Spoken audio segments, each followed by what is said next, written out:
સુરતના ગોડાદરા વિસ્તારમાં આવેલા સહજાનંદ સોસાયટી દ્વારા શ્રી જય અંબે અને નર્મદેશ્વર મહાદેવ મંદિરનો દ્વિતીય વાર્ષિકોત્સવ ધામધૂમપૂર્વક ઉજવાઈ રહ્યો છે। ધાર્મિક આસ્થા અને ભક્તિમય માહોલ વચ્ચે યોજાઈ રહેલા આ વાર્ષિકોત્સવમાં વિવિધ ધાર્મિક કાર્યક્રમોનું આયોજન કરવામાં આવ્યું છે।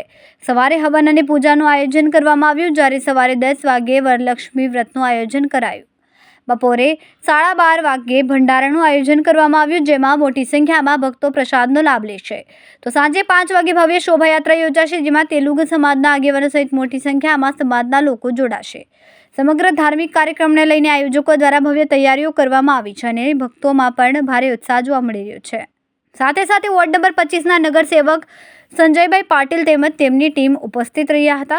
સહજાનંદ સોસાયટીના મંદિરના સભ્યો વેન્ટના રાજુભાઈ અંકરામ, પ્રભાકરભાઈ, કૃષ્ણભાઈ ચિપ્પા, સંજય કેવાની અને લિંગૈયા સહિતના આગેવાનો દ્વારા कार्यक्रम सफल बनावा माटे आयोजन करवामां आव्युं।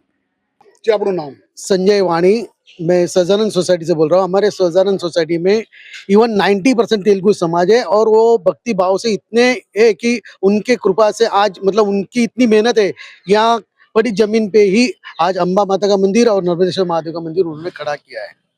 आज क्या कार्यक्रम रखा गया है? आज वार्षिक पाठ उत्सव है।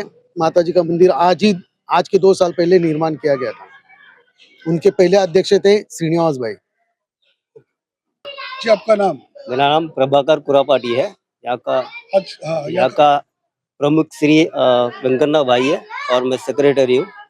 क्या कार्यक्रम है? अभी जो द्वितीय वार्षिकोत्सव चल रहा है, अभी पहले हुआ था पहला वार्षिक, अभी द्वितीय 2000 पब्लिक का खाना भंडारा है, पूजा है और सब तरीके से ठीक चल रहा है। अभी यहाँ का जय अंबे मां नर्मदेश्वर का यहाँ नाम दिया गया सहजानंद सोसाइटी में। क्या उद्देश्य देना चाहेंगे?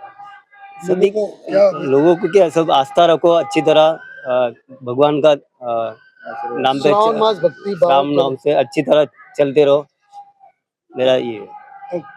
कई जगह છે શું કાર્યક્રમ છે?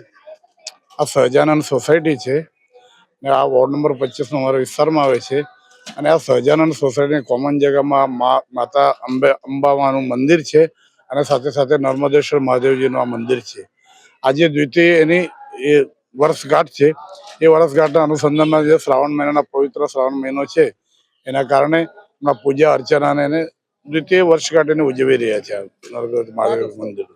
અને સાથે સાથે આ વિસ્તારના તમામ ઘરના લોકો પણ હોશભેર એમાં ભાગ લઈ રહ્યા છે અને મહાદેવજીની બધા પર અસીમ કૃપા રહે, માતાજીની અસીમ કૃપા રહે આ સહજાનંદ સોસાયટી પર, એવું બધું આ લોકો માગણી કરી રહ્યા છે।